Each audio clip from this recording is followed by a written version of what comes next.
வணக்கம் ஸ்ரீ குபேரன் டிவி நேயர்களுக்கு லட்சுமணன் அன்பு வணக்கங்கள். இப்போ நம்ம பார்க்க போகிறது வார ராசி பலன் 3ஆம் தேதியிலேருந்து 9ஆம் தேதி வரை எப்படி இருக்க போதான்னு பார்க்க போகிறோம். எப்போதுமே சொல்கிறதாங்க, லக்னத்துக்கு பாருங்கள். ராசிக்கு பார்த்து லக்னத்துக்கு பார்க்க ரொம்ப பர்ஃபெக்டாக இருக்கும். உதாரணமாக ஒரு மகர லக்னம் விருச்சிக ராசினா நீங்கள் விருச்சிக ராசிக்கான பலன்களை பார்க்கறதோட மகர ராசிக்கான பலன்களை பார்க்கும்போது ரொம்ப பர்ஃபெக்டாக இருக்கும். முதல்ல வரது புது பலன்கள், அதுக்கப்புறம் பார்த்தீங்கன்னா தசாபதி பலன்கள், அதுக்கப்புறம் டிப் ஆஃப் த வீக் இருக்குது, மறக்காமல் பாருங்கள். சிம்மராசி வந்து பார்த்தீங்கன்னா உங்களுக்கு ராசியாதிபதி சூரியன் 6ல் இருக்காருங்க. ஸோ வேலை சம்மந்தமான விஷயங்கள் வந்து கொஞ்சம் வந்து நல்ல விஷயங்கள் நடந்தாலும் நிறைய அலைச்சல் இருக்கிறதுக்கான வாய்ப்பெல்லாம் இருக்குது. ஸோ அதுக்கப்புறம் பார்த்திங்கனாலும் உங்களுக்கு வந்து ஒரு வியாழன் வெள்ளி சனிக்கிழமைகளில் வந்து நல்ல ஒரு ஏற்றங்கள் நல்ல லாபங்கள் வர்றதுக்கான ரொம்ப சிறப்பாக இருக்குங்க. ஸோ ஒரு நல்ல விஷயங்கள் தான். ஸோ அதுக்கப்புறம் பார்க்கும்போது உங்களுக்கு 2 மற்றும் 11ஆம் அதிபதியான புதன் வந்து பார்த்திங்கன்னா உங்களுக்கு 6ல் இருக்கும்போது வேலை விஷயங்கள் நல்ல லாபங்கள் நல்ல ஏற்றமான விஷயங்கள் நடப்பதற்கான வாய்ப்பாக இருக்குது. நல்ல ரொட்டேஷன் நல்ல ஃபண்ட் ரோலிங் வர்றதுக்கான வாய்ப்பு ரொம்ப சிறப்பாக இருக்குங்க. ஸோ உங்களுக்கு 3ஆம் அதிபதி, ஸோ 3ஆம் அதிபதியான சுக்கிரன் 8ல் வந்து உச்சமாகும்போது கொஞ்சம் கவனமாக இருக்கணும். தொழில் ரீதியான விஷயங்கள், புதிய ஒப்பந்தங்கள் சம்மந்தமான விஷயங்கள் ரொம்ப பெருசாக இருக்கிற மாதிரி இருக்கும். பட் உள்ளே போய் சைன் பண்ண போனோம், ஐயோ போய் மாட்டிக்கிட்டோமேங்கிற ஒரு ஃபீலை கண்டிப்பாக ஏற்படுத்தும். ஸோ கொஞ்சம் கவனமாக இருக்கின்ற ஒரு காலகட்டங்கள். அதுக்கப்புறம் பார்க்கும்போது உங்களுடைய 4ஆம் அதிபதி மற்றும் உங்களுக்கு வந்து 9ஆம் அதிபதியான செவ்வாய், ஸோ வந்து 11ல் இருக்கும்போது பெரிய லாபங்கள் பெரிய ஏற்றங்கள் வருவதற்கான வாய்ப்பு. அம்மா அப்பா சார்ந்த விஷயங்கள், வண்டி வாகனங்கள், வெளிநாட்டில் இருக்கணும் பெரிய பணம் வருவதற்கான வாய்ப்புலாம் ரொம்ப சிறப்பாக இருக்குங்க. ஸோ அது ஒரு சிறப்பான விஷயங்கள் தான். 5ஆம் அதிபதி மற்றும் 8ஆம் அதிபதியான குரு உங்களுக்கு வந்து 10ல் இருக்கும்போது தொழில் ரீதியான விஷயங்களை கொஞ்சம் கவனமாக இருக்கணுங்க. ஸோ தொழிலில் வந்து ஏதாச்சும் அகல கால் வைக்காமல் இருக்கணும், ரொம்ப ரிஸ்க் எடுத்து எதுவும் பண்ணாமல் இருக்கிறது நல்லது. குழந்தைகள் வந்து கொஞ்சம் நம்மளை கொஞ்சம் ஏடாவடமாக பேசுகிற அந்த மாதிரி விஷயங்களுக்கும் கொஞ்சம் கேர்ஃபுல்லாக இருக்கிறது ரொம்ப ரொம்ப அவசியங்க.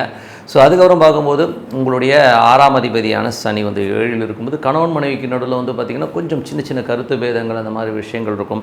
தொழில் ரீதியான விஷயங்களில் நல்ல வளர்ச்சிகள் நல்ல ஏற்றங்கள் இருக்கும். ஸோ அதில் எந்த வித இதுவும் இல்லை. பட் இருந்தாலும் வந்து 6ஆம் அதிபதியின் போது கொஞ்சம் அந்த மனஸ்தாபம் சின்னதாக இருக்கும். அது மட்டும் வேலையில் வந்து அடுத்த கட்டத்துக்கு முன்னேறுவதற்கான வாய்ப்பு, நல்ல தொழில் வளர்ச்சியில் வந்து நல்லா சிறப்பாக இருக்கும். வேலையில் வந்து அப்கிரேட் ஆகிறதுக்கான வாய்ப்புகள்லாம் ரொம்ப சிறப்பாக இருக்குங்க. ஸோ அதுக்கப்புறம் பார்த்து உங்களுக்கு 8ல் வந்து ராகு இருக்கா. ஸோ 8ல் உள்ள ராகு வந்து பார்த்திங்கன்னா உங்களுக்கு சனியுடைய சாரத்தில் இருக்கும்போது ஒரு பெரிய பாதிப்புகளை ஏற்படுத்தினாலும் சின்ன விஷயங்களில் வந்து சின்னதாக ஒரு எமோஷனான ஒரு ஸ்ட்ரெஸ்ஸை கொடுக்கும்போது மற்றபடி பெரிய பாதிப்புகள் இல்லை. அதுக்கப்புறம் பார்க்கும்போது உங்களுக்கு வந்து 8ஆம் அதிபதியான குரு வந்து உங்களுக்கு வந்து 10ல் இருக்கும்போது தொழில் ரீதியான விஷயங்கள் வந்து அதீத பேராசை காட்டி மற்றவங்களை ஏமாத்துறதுக்கான வாய்ப்பு இருக்குனால ரொம்ப கவனமாக இருக்கின்ற ஒரு காலகட்டங்கள் கொஞ்சம் பார்த்து நடந்துக்குங்க. அதுக்கப்புறம் வந்து உங்களுக்கு வந்து 9ஆம் அதிபதியான செவ்வாய் 11ல் இருக்கும்போது பெரிய வளர்ச்சி பெரிய லாபங்கள் வருது. வெளிநாடு சார்ந்த விஷயங்கள்லாம் ரொம்ப சிறப்பாக இருக்கும். மேற்படிப்புலாம் வந்து சீட்டுக்காக நீங்கள் கேட்டிருந்தீங்கன்னா கண்டிப்பாக கிடைப்பதற்கான ரொம்ப நல்லா இருக்குங்க. சொத்துக்கள் சார்ந்த விஷயம் பெரிய லாபகரமாக முடிவதற்கான வாய்ப்பு, புதிய வண்டி வாகனம் வாங்குறதுக்கான வாய்ப்புகளும் ரொம்ப சிறப்பாக இருக்குங்க. ஸோ அதுக்கப்புறம் பார்க்கும்போது 10ஆம் அதிபதியான சுக்கிரன் வந்து 8ல் உங்களுக்கு வந்து உச்சமாக இருக்கும்போது கொஞ்சம் கவனமாக இருக்கணும். புதிய ஒப்பந்தங்களோ வீடு வாசல் சொத்துகள் மற்ற தொழில் ரீதியான விஷயங்களையும் கொஞ்சம் கவனமாக இருக்கின்றது ரொம்ப ரொம்ப அவசியம். ஏன்னா வந்து 8ல் உச்ச சுக்கிரன் இருக்கும்போது அதீதமான ஆசைகளை கலைப்பட்டு நம்மளை வம்பளை மாட்ட விட்டோம். அதனால் கொஞ்சம் கவனமாக இருக்கின்றது ரொம்ப ரொம்ப அவசியங்க. ஸோ அதுக்கப்புறம் பார்க்கும்போது உங்களுடைய ஏன்னா 8ஆம் இடங்கிறது அதனால் கொஞ்சம் ஆசைகளை தூண்டிவிட்டு நம்மளை மாட்டு விட்டுறதுனால தான் இவ்வளோ தூரம் பேசுகிறோம். 9ஆம் அதிபதி செவ்வாய் வந்து லாபமாக இருக்கிறார். மற்றபடி வந்து பார்த்திங்கன்னா உங்களுக்கு வந்து எல்லாமே சிறப்பான ஒரு விஷயமாக தான். இதுவரை பார்த்தது பொது பலன்கள். இப்போ பார்க்கும்போது தசாபக்தி பலன்கள். சிம்ம லக்னமாக இருந்து சூரிய தசாபக்தி சூரியன் வந்து பார்த்திங்கன்னா உங்களுக்கு வந்து 6ல் இருக்காருங்க. ஸோ உங்களில் வந்து நல்ல ஒரு ஏற்றங்கள் நல்ல லாபங்கள் இருக்கும். உடல் ரீதியான விஷயங்கள் கொஞ்சம் கவனமாக இருக்கணும். கடன் கேட்ட இடத்துல கிடைக்கிறதுக்கான வாய்ப்பு நல்லா இருக்குது. வேலை இல்லாத வேலை கிடைக்கிறதுக்கான வாய்ப்பு ரொம்ப சிறப்பாக இருக்குங்க. மற்றபடி வந்து 11ஆம் அதிபதியான புதன் வந்து பார்த்திங்கன்னா உங்களுக்கு வந்து 6ல் இருக்கும். நல்ல ரொட்டேஷன் ஃபண்ட் ஃப்ளோ எல்லாமே ரொம்ப சிறப்பாக இருப்பதற்கான இப்போ ரொம்ப நல்லா இருக்குது. அதுக்கப்புறம் பார்க்கும்போது உங்களுக்கு 3 மற்றும் 10ஆம் அதிபதியான சுக்கிரன் வந்து பார்த்திங்கன்னா உங்களுக்கு வந்து சிம்ம லக்னமாக இருந்து சந்திர தசாபுத்தி அந்த நடக்கணும். சந்திரன் வந்து பார்த்திங்கன்னா உங்களுக்கு 8ல் இருக்காருங்க. ஸோ உங்களுக்கு திங்கள் செவ்வாயில் வந்து சந்திராஷ்டிரமங்கிற ஒரு விஷயம் நடக்கிறனால கொஞ்சம் கவனமாக இருக்கணும். அதில் வந்து கொஞ்சம் மன உளைச்சல் வரதுக்கான வாய்ப்புகள் ரொம்ப கவனமாக இருக்கணும். காலகட்டங்கள் சிம்ம லக்னமாக இருந்து செவ்வாய் தசாபுத்தி செவ்வாய் வந்து பார்த்திங்கன்னா உங்களுக்கு வந்து 4 மற்றும் 9ஆம் அதிபதியாக இருந்தால் 11ல் இருக்கும்போது தாய் தந்தையாரால் நல்ல லாபங்கள் வருவதற்கான வாய்ப்புகள், மற்றபடி பூமி மற்றும் வெளிநாட்டில் இருக்கவங்க வந்து பெரும் லாபங்கள் வருவதற்கான வாய்ப்புகள் ரொம்ப சிறப்பாக இருக்குது. சிம்ம லக்னமாக இருந்து ராகு தசாபுத்தி ராகு 8ல் இருக்கார். சனியுடைய சாரத்தில் இருக்கும்போது கொஞ்சம் வந்து ஸ்ட்ரெஸ்ஸஸ் ஜாஸ்தியாக இருக்கணும். தொழில் ரீதியான விஷயங்கள் கணவன் மனைவி சின்ன ஒரு மன உளைச்சல் வரதுக்கான ரொம்ப கவனமாக இருக்கின்ற ஒரு காலகட்டங்கள். மற்றபடி வந்து பார்த்திங்கன்னா சிம்ம லக்னமாக இருந்து குரு தேசாபதி குரு வந்து பார்த்திங்கன்னா உங்களுக்கு வந்து 5 8ஆம் அதிபதியாக இருந்து அது 10ல் இருக்கும்போது தொழில் ரீதியான விஷயங்கள் அகல கால் வைக்காமல் இருக்கணும். குழந்தைகள் வந்து வெடுக்குன்னு பேசுகிற மாதிரி விஷயங்களை கண்டிப்பாக ஏற்படுத்தும். கொஞ்சம் பார்த்து நடந்துக்கணும். சிம்ம லக்னமாக இருந்து உங்களுக்கு சனி தேசாபதி சனி வந்து பார்த்திங்கன்னா உங்கள் 6ஆம் அதிபதி 7ல் இருக்கும்போது கணவன் மனைவி நிறைய ஸ்ட்ரெஸ்ஸஸ் இருக்கும். வேலை விஷயங்கள் நல்ல லாபம் நல்ல ஏற்றமான விஷயங்கள் நடப்பதற்கான ரொம்ப சிறப்பாக இருக்குது. அதுக்கப்புறம் போது சிம்ம லக்னமாக இருந்து புதன் தேசாபதி 2/11 புதன் வந்து 6ல் இருக்கும்போது தொழில் ரீதியான விஷயம் நல்லா கேட்டதில் கடன் கிடைக்கிறது, நல்ல ரொட்டேஷன் வந்து நல்ல ஒரு வருமானங்கள் வருவதற்கான ரொம்ப சிறப்பாக இருக்குங்க. உடல் ரீதியான விஷயங்கள் ஏதாச்சும் வந்து அவஸ்தைப்பட்டிருந்தீங்கன்னா அதெல்லாம் ரிலீவ் ஆகிறதுக்கான ரொம்ப சிறப்பாக இருக்குது. சிம்ம லக்னமாக இருந்து உங்களுக்கு வந்து குரு தசாபுத்தி அந்தரங்கள். ஸோ குரு வந்து பார்த்திங்கன்னா உங்களுக்கு வந்து 10ல் இருக்காருங்க. ஸோ 5ஆம் அதிபதி 10ல் இருக்கும்போது கொஞ்சம் கவனமாக இருக்கணும். குழந்தைகள் விஷயங்களில் கொஞ்சம் கவனமாக இருக்கணும். ஏதாவது சூதுக்குது ஆடுறதுனாலும் கொஞ்சம் பார்த்துருக்கிறது ரொம்ப அவசியம். அதனால் ஒரு ஸ்ட்ரெஸ்ஸஸ் டென்ஷன் தொழில் ரீதியான விஷயம் அகலக்கால் வைக்காமல் இருக்குது ரொம்ப நல்லது. சிம்ம லக்னமாக இருந்து புதன் தசாபுத்தி அந்த 2/11ஆம் அதிபதியான புதன் வந்து பார்த்திங்கன்னா உங்களுக்கு வந்து 6ல் இருக்கும்போது நல்ல ரொட்டேஷன் நல்ல ஃபண்ட் ரோலிங்லாம் இருக்கிறதுக்கான ரொம்ப சிறப்பாக இருக்குது. சிம்ம லக்னமாக வந்து கேது தசாபுத்தி, கேது வந்து 2ல் இருக்கும்போது கொஞ்சம் வெடுக்குன்னு பேசுகிற மாதிரி விஷயங்களை கண்டிப்பாக ஏற்படுத்தும். அது மட்டும் இல்லாமல் ரொட்டேஷன்ஸில் வந்து பார்த்திங்கன்னா யார்கிட்ட பேசும்போதோ இது பண்ணும்போது கொஞ்சம் பகைமை வர மாதிரியான விஷயங்களை விடுக்குன்னு பேசி கத்தி ஏற்படுவதற்கான வாய்ப்பு இருக்குனால கொஞ்சம் கவனமாக இருக்கிறது ரொம்ப அவசியம். சிம்ம லக்னமாக வந்து சுக்கிர தசா பார்த்தீங்கன்னா சுக்கிரன் வந்து 8ல் இருக்காருங்க. ரொம்ப கவனமாக இருக்கும். தொழில் ரீதியான விஷயங்கள் ரொம்ப கவனம் தேவை. அது மட்டும் இல்லாமல் தாயார் சம்பந்தமான விஷயங்கள் கொஞ்சம் பார்த்து நடந்துக்கிறது ரொம்ப அவசியங்க. ஏன்னா 8ல் உள்ள கிரகம் வந்து பேராசையை காட்டி நம்மளை கவுத்து விடுறதுக்கான வாய்ப்புகள் ரொம்ப கேர்ஃபுல்லாக இருக்கின்றது ரொம்ப அவசியங்க. ஸோ மற்றபடி என்னங்க ஒரு நல்ல விஷயம் நல்ல ஒரு மாற்றங்கள்லாம் வரணும். ஒரு பிரார்த்தனை அவசியம். மனதார இறைவனை பிரார்த்தனை கண்டிப்பாக அடுத்த லெவல் போகிறதுக்கான ரொம்ப சிறப்பாக. Tip of the week. So tip of the வீக்கில் நம்ம பார்க்க போகிறது வந்து பார்த்திங்கன்னா மகா கும்பமேளா.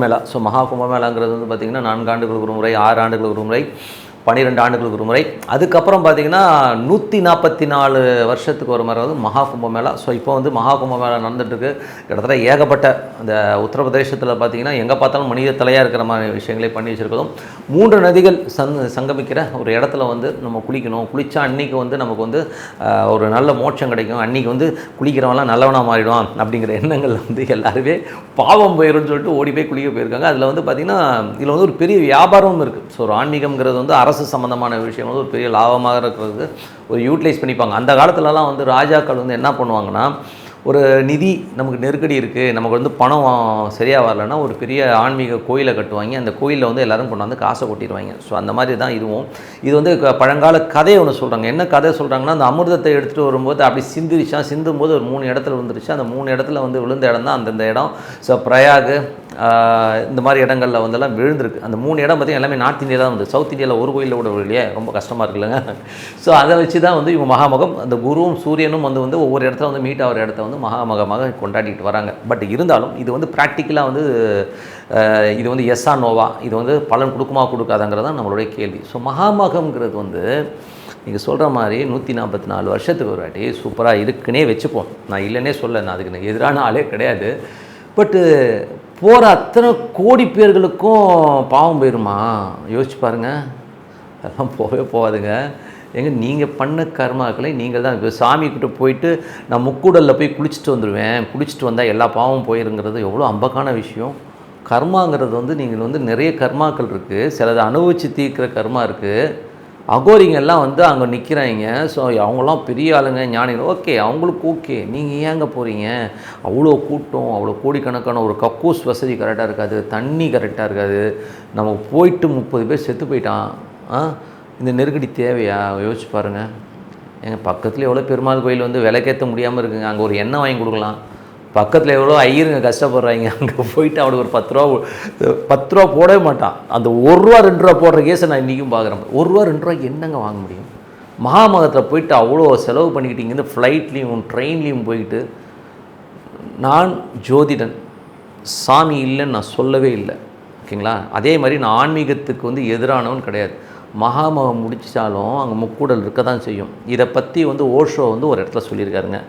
அங்கே வந்து ஒரு பர்டிகுலர் டைம், நல்லா புரிஞ்சுங்க, இவங்க வந்து 1 மாதம் நடத்துகிறாங்க இல்லையா, அந்த 1 மாதம் ஃபுல்லாக பவர் இருக்காது. அந்த பர்டிகுலர் 1 நிமிஷம் தான் இருக்குமாங்க. அந்த கிரக நிலவரங்களும் அந்த நட்சத்திரம் கரணம் எல்லாம் ஒன்று சேர்ந்து வர்றது ஒரே 1 நிமிஷம் தான் அந்த இடத்துல இருக்கும். அந்த முக்கூடெல்லாம் அந்த பவர்ஸ் இருக்கும். அப்போது அந்த 1 நிமிஷத்தில் எத்தனை பேர் குளிக்கிறான்னா அவனுக்கு மட்டும்தான், மற்றபடி வேறு யாரும் கிடையாது. இது தெரியாமல் 1 மாதம் ஃபுல்லாக கூட்டமாக போய் ட்ரெயின் அலைஞ்சி கிளைஞ்சி எவ்வளோ கொடுமை பாருங்கள். நம்ம எதுக்குங்க? நம்ம உடம்பே கோயில், உள்ளுக்குள்ளே இருக்குது சாமி. பக்கத்து தெருவில் இருக்கிற சாமியை கும்பிடுவோம். எனக்கு திருப்பதிக்கே போய்ட்டு ஒரு 4 மணி நேரம் 5 மணி நேரம் போயிட்டு அங்கே கூட்டத்தில் நின்றுட்டு கூண்டில் போட்டு சிறை வச்சு அதுக்கப்புறம் போய் பெருமாளை பார்க்குறதுக்கு பக்கத்தில் இருக்கிற பெருமாளுக்கு எண்ணெய் வாங்கி கொடு, பெருமாள் இருக்கிற ஐயருக்கு வாங்கி கொடு.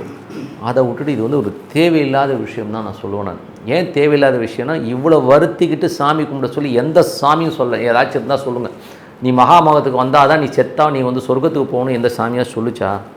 கிடையவே கிடையாதுங்க. நீங்கள் உங்கள் வீட்டில் அமைதியாக உட்காந்தா தான் சாமி தெரியும். நீங்கள் போய் கூட்ட நெரிசலில் இடிப்பட்டு மிதிப்பட்டு சாமி பார்க்கணுன்னு அவசியமே கிடையாது. உட்காருங்க, உங்கள் வீட்டில் வந்து அமைதியாக ஒரு இடத்துல உட்காருங்க. பக்கத்தில் இல்லாதவனுக்கு ஒரு 10 ரூபா கொடுங்க, தர்மம் பண்ணுங்கள். அந்த தர்மத்தில் தான் வந்து வாழ்க்கை இருக்க முடியும். இந்த மாதிரி வந்து மகாமகத்துக்கு போனால் புண்ணியம் கிடைக்கும், அங்கே போனால் இது கிடைக்கும், பச்சை சேலை கொடுத்தீங்கன்னா உங்களுக்கு தோஷம் போயிடும். இதெல்லாம் வந்து ஹம்பக்கான விஷயம். தான தர்மங்கள் பண்ணுங்கள், வேண்டாம்னு சொல்ல. உங்கள் வீட்டு பக்கத்தில் நம்ம ஊரை விட்டுட்டு ஏதோ ஒரு ஊரில் கொண்டு போயிட்டு காசை கொட்டிக்கிட்டு நேரம் விரயம், வயசானவங்கெல்லாம் கொஞ்சம் கூட புத்தி இல்லாமல் அங்கே போயிட்டு உட்காரலாம் வந்து ரொம்ப அம்பகான விஷயம். தயவுசெய்து இப்போ திருப்பி போகணுன்னு நினைக்கிறவங்க கூட இந்த வீடியோ போட்டு தயவுசெய்து போகாதீங்க. பக்கத்தில் இருக்கிற நம்ம சாமியை கும்பிடுங்க, மனசார இது பண்ணுங்கள். உங்கள் புள்ள குட்டிகளை பாருங்கள். எனக்கு தெரிஞ்ச ஒரு அம்மா இருக்குது, புள்ள குட்டிக்கு 1 ரூபா கொடுக்காது, கோடிக்கணக்கில் வச்சுருக்கு. கேட்டால் ஒரு புள்ள லவ் பண்ணிட்டு போயிட்டான், ஒருத்தன் புள்ள என்னை பார்த்து பேசலை, அவன் நான் சொல்படி கேட்கல, எல்லாத்தையும் தூக்கி எறிஞ்சுன்னு சொல்லி தனியாக உட்காந்து கோடிக்கணக்கில் சொத்து யாருக்குமே ஒரு பைசா. அது போய் வந்து மகாமகத்துக்கு போயிட்டுருக்கு. இங்கே பாவம் அந்த பிள்ளைங்கள்லாம் வந்து கஷ்டப்பட்டுருக்கு. நம்ம பக்கத்தில் பெருமாள் கோயிலில் வந்து விளக்கேற்றுறது கூட எண்ணெய் இல்லை, ஈஸ்வரன் கோயிலில் பார்க்குறதுக்கு ஆள் இல்லை. இந்த மாதிரிலாம் இருக்கும்போது அதெல்லாம் விட்டுட்டு இவங்க போய் எங்கேயோ இருக்கிறது. கண்டிப்பாக உள்ள பக்கத்தில் இருக்கிற சாமி தான் உங்களுக்கு கை கொடுக்கும்.